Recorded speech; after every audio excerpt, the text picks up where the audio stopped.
जबलपुर में मध्य प्रदेश के मुख्यमंत्री मोहन यादव ने पत्रकारों से चर्चा करते हुए कहा कि जबलपुर शहर से उनका विशेष लगाव रहा है। यहां पर सभी क्षेत्रों में विकास की अपार संभावनाएं हैं और उसके लिए प्लानिंग भी की जा रही है। वहीं उनका कहना है, लोकसभा चुनाव में कांग्रेस को प्रत्याशी नहीं मिल पा रहे। इस चुनाव में प्रधानमंत्री नरेंद्र मोदी की लहर है। इसके चलते भारतीय जनता पार्टी एक बड़ी जीत दर्ज करेगी। मध्य प्रदेश के मुख्यमंत्री होने के नाते वह जबलपुर शहर के विकास के लिए प्रतिबद्ध है, इसलिए उन्होंने यहां पर पहली कैबिनेट मीटिंग भी की थी। आने वाले समय में शहर विकास की ओर भी रास्ते खुलेंगे।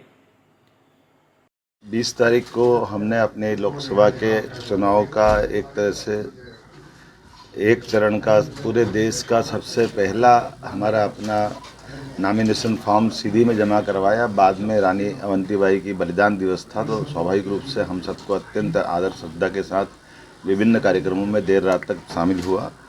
मुझे इस बात का संतोष है कि हमारा ये पूरा वीरों का क्षेत्र, खास करके गोंडवाना के काल से लगाकर उसके पूर्ववर्ती काल में जिसने सदैव आज़ादी की अलग जगाई, और अभी वर्तमान में यशस्वी प्रधानमंत्री श्रीमान नरेंद्र मोदी जी के नेतृत्व में हमने अपनी नई शिक्षा नीति 2020 का भी जब प्रदेश में देश में सबसे पहले लागू किया, उसका परिणाम है कि हमारे सारे महापुरुषों को हमने पाठ्यक्रम में स्थान दिया।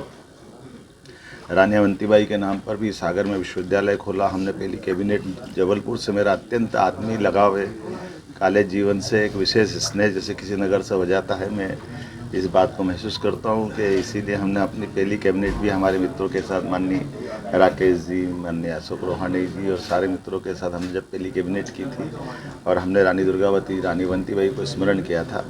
आने वाले समय में जबलपुर और पूरा प्रदेश, खास करके ऐसे शहर जिनके विकास की बहुत बड़ी संभावना है, इनके विकास का हम अच्छे से रोड मैप बना रहे हैं। हमारी कैबिनेट में भी हमने निर्णय किए हैं।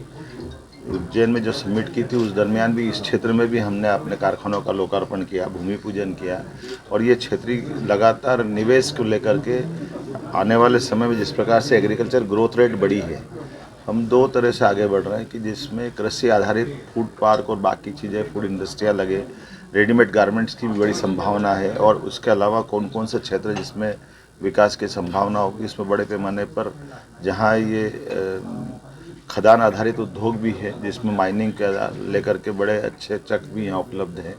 उम्मीद कर रहा हूँ कि पूरे प्रदेश में ये जो 100 दिन की हमारी सरकार, जिसने कई सारी उपलब्धियाँ हासिल की थी, जिनके बलबूते पर हमने अपनी संतोष मन से तो पूरा नहीं हुआ, लेकिन ये मान के चलो कि जितना बड़ा काम किया है, जितना बड़ा समय मिला था, समय बहुत अल्प होता है एक सरकार के लिए 90 दिन का।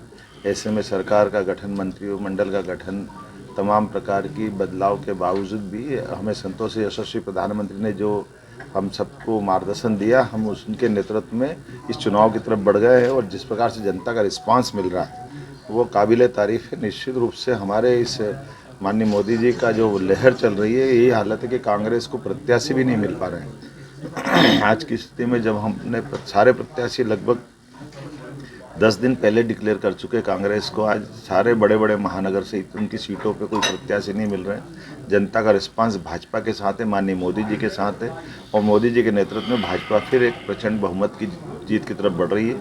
और ये जो हमारा टारगेट था 2014 में हम 27 जीते, 2019 में 28 जीते, और अब क्लीन स्वीप करने वाले हैं। और जो अब की बार 400 पार माननीय मोदी जी का जो नारा है, निश्चित रूप से हम उस दिशा में आगे बढ़ रहे हैं। मेरी अपनी ओर से प्रदेश की जनता को ये आश्वस्त करना चाहूँगा कि माननीय मोदी जी के नेतृत्व में डबल इंजन की सरकार द्रुत गति से आगे बढ़ेगी और विकास के किसी मामले में कोई कोर कसर बाकी नहीं रहेगी। बहुत धन्यवाद। जबलपुर से आशीष बाथरे की रिपोर्ट।